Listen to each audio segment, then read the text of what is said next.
न्याय, अधिकार और कर्म के देवता, सेवा प्रधान ग्रह शनि वक्री हो रहे हैं और अगले 5 महीनों के लिए ये वक्री रहेंगे। और आपकी राशि पर वक्री शनि का क्या प्रभाव होगा, मैं आपको बताऊँगा इस वीडियो में। कर्म के देवता शनि वक्री हो रहे हैं, चाल बदल रहे हैं, जून से नवंबर तक आपकी राशि पर क्या प्रभाव होगा और कैसे शनि को प्रसन्न किया जाए, वो महा उपाय क्या होगा। वक्री ग्रह क्या होता है?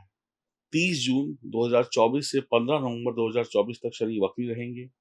जब भी कोई ग्रह वक्री होता है तो उसकी पावर यानी उसका चेष्टा बल बढ़ जाता है। तो वो अच्छा और बुरा दोनों परिणाम जो है वो डबल स्पीड से देता है।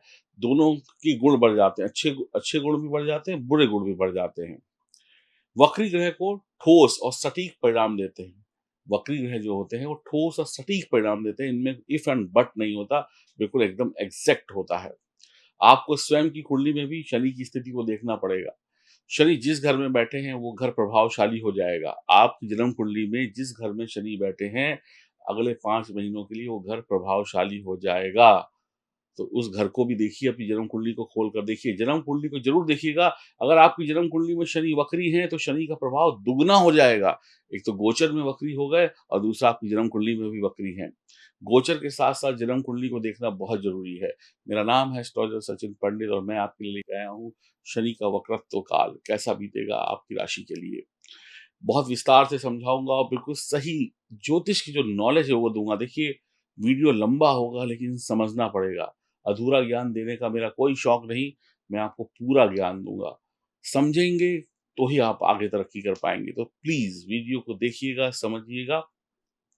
वक्री का मतलब होता है उल्टा और उल्टा ग्रह जो है ना, हम लोग बोलते हैं कि वक कोई भी ग्रह उल्टा नहीं होता है।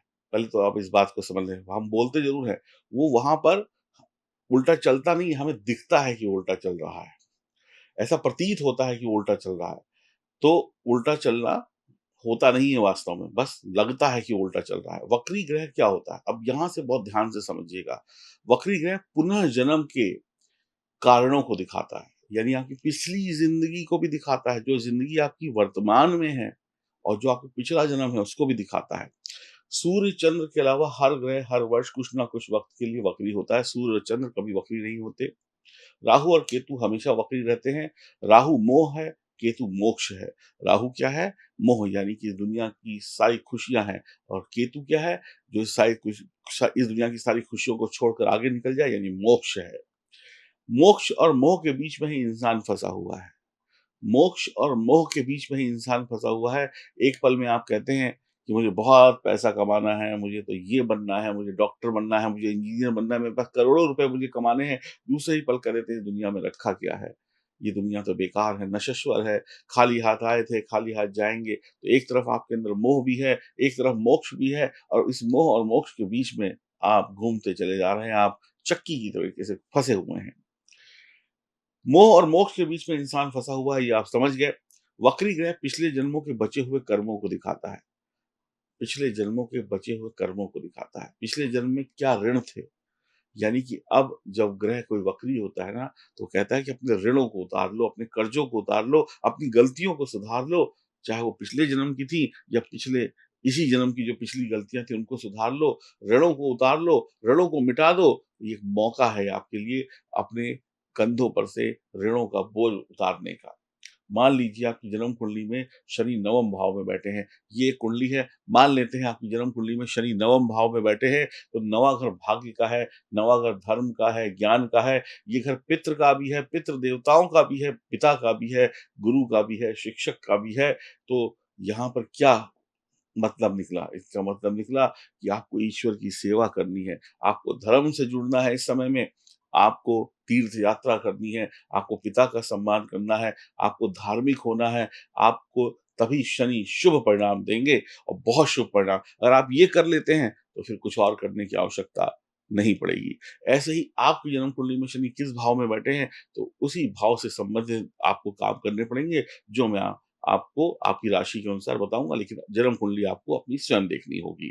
वक्री ग्रह को भाग्य का ग्रह यानी डेस्टिनी प्लैनेट भी कहते हैं, जो निश्चित और ठोस परिणाम देता है। वक्री ग्रह इफ एंड बट नहीं करता, 2 गुणा 2 बराबर 4 यानी एग्ज़ैक्ट आपको परिणाम देगा। वक्री ग्रह में चेष्टा बल होता है, ताकत होती है और ये मजबूत होता है और वक्री ग्रह उच्च ग्रह की तरीके से ही रिजल्ट देता है।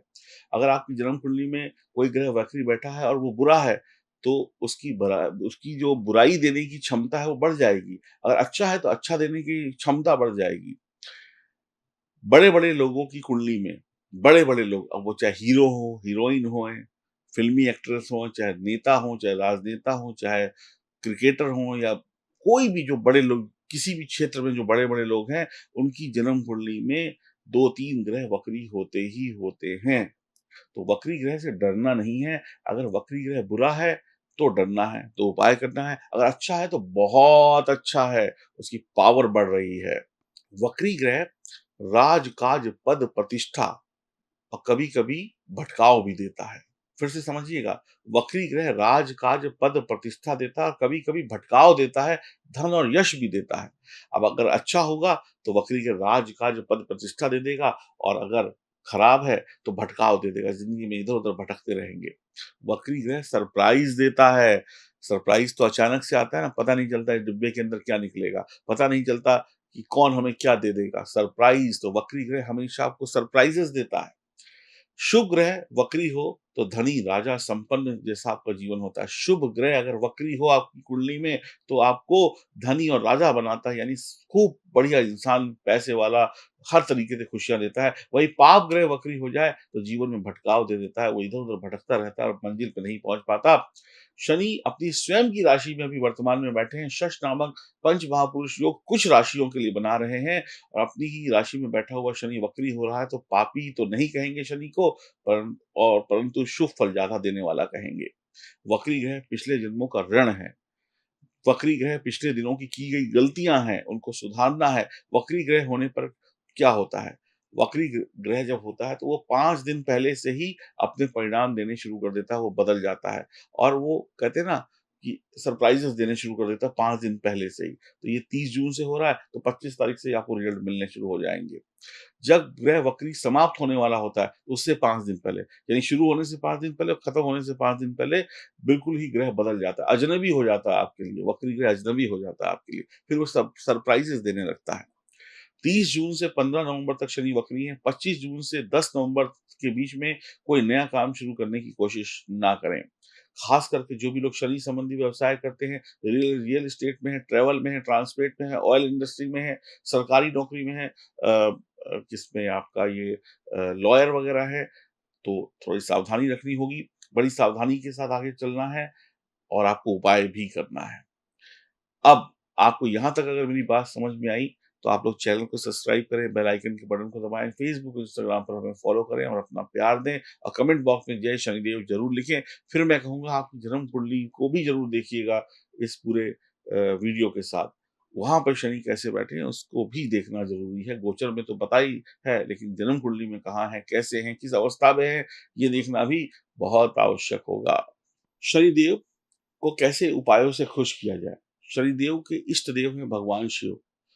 शिव को की उपासना जो है ना, उसको करने से शनिदेव शांत होते हैं और हनुमान जी की उपासना करने से भी शनि प्रसन्न होते हैं और शांत होते हैं। तो एक उपाय निकला, शिव जी की आराधना करनी है और हनुमान जी की आराधना करनी है। प्राण प्रतिष्ठित मंदिर में जाकर करनी, जहाँ पे मूर्तियाँ प्राण प्रतिष्ठित हो, शिवलिंग प्राण प्रतिष्ठित हो, ऐसे किसी भी मंदिर में जाके आप या घर पर ऐसे पूजा-पाठ से कोई लाभ नहीं मिलने वाला। प्राण प्रतिष्ठित मंदिर में ही जाकर आप पूजा करें। शनि को शांत करने के लिए आप रुद्राक्ष पहन सकते हैं, शनि को शांत करने के लिए आप नीलम पहन सकते हैं। अब देखिए नीलम और रुद्राक्ष ये दोनों जो है ना बहुत महँगी चीज़ें आती हैं, लेकिन शनि को प्रसन्न करना है और माला-माल होना है तो उपाय तो करने पड़ेंगे। कुछ उपाय बताऊँगा जो घरेलू होंगे उनको भी कर लीजिएगा।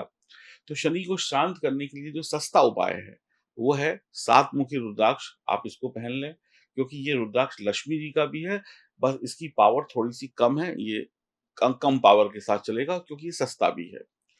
अगर आपको बहुत अच्छा रुद्राक्ष चाहिए, कहते हैं सुप्रीम पावर, तो आपको 14 मुखी रुद्राक्ष पहनना पड़ेगा। इसके अंदर वो पावर है कि आप सोच भी नहीं सकते। ये आपको ऐसे सरप्राइज़ेज़ देगा कि आपका जीवन खुश हो जाएगा और बड़े-बड़े लोग इसको पहनते हैं। ये महँगा है। भगवान शिव कहते हैं कि 14 मुखी रुद्राक्ष देवमणि है। पार्वती जी को शिव जी कहते हैं कि मैं इसे अपने मस्तक पर रखता हूँ। तो 14 मुखी रुद्राक्ष जिसने पहना उसका बेड़ा पार है। जो भी लोग शनि को बिल्कुल शांत करना चाहते हैं, वो अपने जीवन में कोई गड़बड़ी नहीं चाहते, वो अध्यात्म से जुड़ जाएँ। वो लोग मेडिटेशन कर लें, वो लोग 14 मुखी रुद्राक्ष पहने, वो लोग 7 मुखी रुद्राक्ष पहने और नहीं तो रुद्राक्ष कवच पहने। रुद्राक्ष कवच में 3 7 मुखी रुद्राक्षों का कवच होता है, ये पहने। जिसके पास पैसे हों वो 14 मुखी पहने, जिसके पास थोड़े-से अच्छे पैसे हों वो रुद्राक्ष कवच पहने और जिसके पास कम पैसे हों वो 7 मुखी पहने। आप नीलम रत्न भी पहन सकते हैं, एमेथिस्ट भी पहन सकते हैं, काले घोड़े की नाल भी पहन सकते हैं, लेकिन वो सही तरीके से बनी होनी चाहिए। तो अगर आपको 7 मुखी रुद्राक्ष चाहिए, आप L7 लिखकर दिए गए नंबरों पे व्हाट्सएप करें। अगर आपको 14 मुखी रुद्राक्ष चाहिए तो आप L14 लिखकर दिए गए नंबरों पे संपर्क करें और L8 लिखकर आप संपर्क करें अगर आपको रुद्राक्ष कवच चाहिए। बाकी उपाय आपकी राशि के अनुसार मैं आपको बताऊँगा। कुछ भी पहने, श्रद्धा से पहने, विश्वास से पहने और मैं ये फिर कहूँगा कि रुद्राक्ष बहुत ताकतवर है, रत्न भी ताकतवर हैं। देखिए 14 मुखी रुद्राक्ष साक्षात शिव है और 7 मुखी रुद्राक्ष ग्रह है। और रत्न भी ग्रहों की उपाधि में आते हैं, तो 14 मुखी पहनने वाले लकी होंगे। अब बात करते हैं आपकी राशि पर शनि का क्या प्रभाव पड़ेगा। हम बात करने वाले हैं मिथुन राशि की, ये है आपकी गोचर कुंडली। शनि आपकी राशि के 9वें भाव में गोचर करने वाले हैं। शनि वक्री होकर आपके 8वें भाव का भी फल देंगे कि शनि अब 2 घरों का फल देंगे, यानी 8वें भाव का फल भी देंगे और 9वें भाव का फल भी देंगे। और दोनों ही घरों में शनि की स्वयं की राशि है। जहाँ शनि बैठे हैं वो कुंभ राशि है और जहाँ पर शनि दूसरा घर है वो मकर राशि है। तो 8वां घर सरप्राइजेस का है और मैंने आपको कहा वक्री ग्रह सरप्राइजेस देता है। तो अचानक से होने वाली घटनाओं का ये भाव भी है 8वां घर। तो 8वां घर पूर्व जन्म को भी दिखाता है। तो लेकिन पूर्व जन्म हम में से किसी को याद नहीं है। जो गलतियाँ हमने कर ली हमें वो भी याद नहीं है। कोई किसको याद है कि हमने 10 दिन पहले क्या गलती की थी? किसी को याद नहीं। हमने 10 दिन पहले क्या खाया था? हमें वो भी याद नहीं। हमने पिछले जन्म में क्या गलती की थी? हमें वो भी याद नहीं। 8वां घर पितृ को भी दिखाता है। 8वां घर आपके पितृ है। आपके जो माता-पिता हैं, जो स्वर्गवासी हैं, आपके पितृ वो भी है। हमारे कुछ ऐसे कर्म बचे हुए हैं, जो अभी तक पूरे नहीं हुए। हमारी कोई ऐसी कहते हैं ना कुछ गलतियाँ हैं जिनके जो अपराध हैं, जिनकी हमने प्रायश्चित नहीं किया, जिनका हमने अभी क्षमा नहीं माँगी, वही अपराध, वही का प्रायश्चित करने के लिए, उन्हीं अपराधों की क्षमा माँगने के लिए आपको ये वक़्त दिया गया है। आपने जो इस समय में आज से 10 दिन पहले, 1 महीना पहले जो गलतियाँ की थी, उनको सुधारने का वक़्त आपको दिया गया है। तो आपके जो बचे हुए कर्म हैं, आपकी जो ऋण हैं, उनको उतारने का ये वक़्त है। या पुरानी ज़िम्मेदारियाँ जो आप पूरी नहीं कर पाए, किसी से कुछ वादा किया था, किसी से कुछ भी था, पता नहीं अब याद नहीं, ये उनको उतारने का वक़्त है। या कोई पुराना कर्ज़ जिसे आप भूल चुके हैं, उसको उतारने का ये वक़्त है। कोई ज़िम्मेदारी जिससे आप भाग रहे हैं, कोई ऐसी फ़र्ज़ आपको निभाना है जिससे आप भाग रहे हैं, बच-बच कर भाग रहे हैं कि हाय मुझे ये ना करना पड़े, कोई वो ज़िम्मेदारी जिससे आप भाग रहे हो, अब वो ज़िम्मेदारी कर्ज़ बनकर आपके सामने आकर खड़ी हो जाएगी और आपको अब उसको पूरा करना ही होगा। शनि की तीसरी दृष्टि जो है 11वें भाव पर होगी और इस भाव पर जब दृष्टि पड़ती है तो ये भाव प्रॉफ़िट का है, लाभ का है, कहते हैं ना प्रॉफ़िट का भाव है। अगर आपने अपनी पुरानी ज़िम्मेदारियों को निभा लिया तो पैसा ही पैसा मिथुन राशि वाले कमाएँगे। कहते हैं ना, आप ध्यान से मेरी बात को समझिएगा। आपका फ़ोन है, सबके हाथ में फ़ोन है। इस फ़ोन के अंदर एक होता है 128 जीबी, 56 जीबी का डेटा है।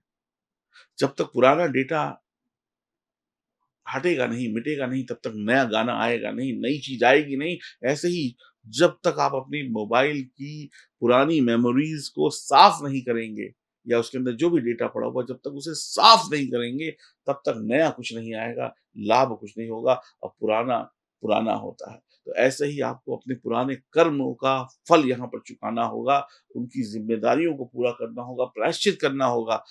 कोई गलती नहीं करनी है, तभी आपके जीवन में धन और आनंद की वर्षा हो जाएगी और सरप्राइज़ेज़ हो जाएँगे।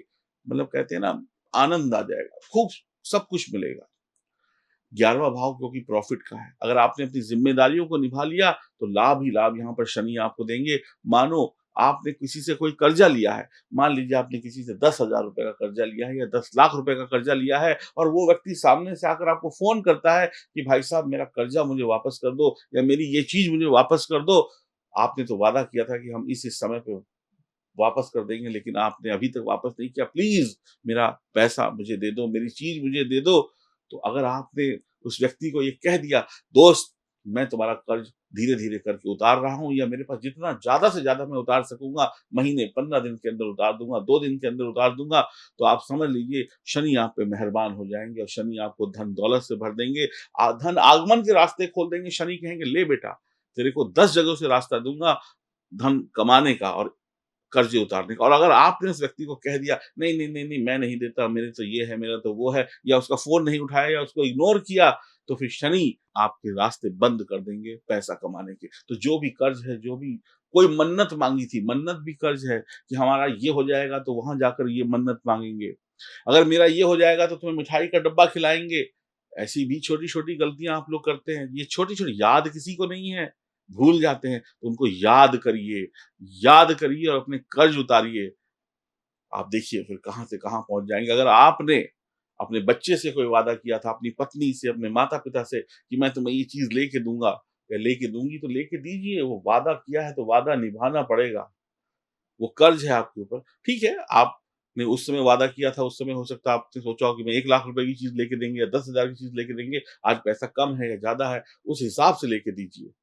लेकिन दीजिए, भगवान से जो वादे किए हैं कि भगवान तू मेरा ये कर दे तो मैं तेरा वो कर दूँगा, तो वो वादे भी आपको पूरे करने पड़ेंगे, क्योंकि ये भी आपके ऊपर कर्ज़ है। भगवान ने कहा तुम मुझे दे देना, मैं पहले दे दूँगा। आप तो पहले मन्नत माँगते ना कि भगवान तुम दे दोगे तो उसके बाद ये करेंगे। अब उसने दे दिया, तो उसका भी काम पूरा करो। तो आपको, अगर आप कर्ज उतार लेंगे अपने, चाहे वो किसी इंसान का हो या भगवान का हो या परिवार वाले का हो, तो आपको अचानक से शनिदेव पैसे से तौल देंगे। सरप्राइज़, आप 10 का नोट हाथ में रखेंगे, 10 के नोट की एक लॉटरी खरीदेंगे जो 2 लाख की निकलेगी। ऐसा सरप्राइज़ भी आपको मिल सकता है। यहाँ पर मैं ये कहूँगा, पुराना चुकाइए, नया पाइए। ये ऐसा हिसाब-किताब है। पुराना बर्तन दे दीजिए, नया बर्तन ले जाइए। ऐसा समझ लीजिए। कितना अच्छा लगता है जब घर के टूटे-फूटे बर्तन दे देते हैं और नया प्रेशर कुकर मिल जाता है, नई प्लेट मिल जाती है, तो कितना अच्छा लगता है। तो ऐसे ही आपके साथ होने वाला है, पुराना उतारिए, नया ले जाइए। अगर आपने शनि को मना लिया और लोगों से टाल-मटोल नहीं की, अपने कर्ज़ों को उतार लिया, तो फिर आपके लिए लाभ ही लाभ है, वरना हानि ही हानि है। मिथुन राशि वालों को अपनी ज़िम्मेदारी से बिल्कुल भी भागना नहीं है, झूठ और फ़रेब का बिल्कुल भी सहारा नहीं लेना है। तीसरे भाव पर दृष्टि होगी तो भाग-दौड़ तो बढ़ने वाली है। शनि ट्रांसफ़र करा सकता है नौकरी में, पिता की सेहत को लेकर थोड़ी परेशानी हो सकती है, लेकिन शत्रु का विनाश ज़रूर होगा। शनि मिथुन राशि वालों के लिए ये कह रहे हैं कि कर्ज़ों से मुक्ति मिलने वाली है। अगर तुमने कर्ज़ों को उतार दिया, तो मैं तुम्हें खूब दे दूँगा। पितृ सेवा करें यहाँ पर, अपने माता-पिता, गुरु की सेवा करें, ईश्वर की सेवा करें, मंदिर में मस्तक झुकाएँ, गुरु की सेवा करें। हर तरीके के ऋण, अगर आपकी कुंडली में पितृ ऋण है, तो उस पितृ ऋण को भी उतारिए, अपनी कुंडली की जाँच करिए, पितृ दोष है, पितृ ऋण है या कोई किसी भी प्रकार के ऋण हैं, उनको उतारिए। इसीलिए मैं कहता हूँ अपनी जन्म कुंडली की जाँच इस समय में ज़रूर कराइए, क्योंकि हो सकता है आपकी कुंडली में अनेक ऋण हो, जिन ऋणों की वजह से आप परेशान हैं। आपको नहीं पता है, लेकिन मुझे पता है। जब मैं आपकी जन्म कुंडली को देखूँगा, तो अपनी जन्म कुंडली की जाँच ज़रूर कराइए। ये वो समय है जब आप अपने पुराने कर्ज़ों को उतार कर एक नई दुनिया में जा सकते हैं। पुराना गया, नया आया, पुराना टीवी गया, नया टीवी आया, पुराना ज़माना गया, नया ज़माना आया। इतना समझ लीजिए आप। आप बहुत किस्मत वाले होंगे।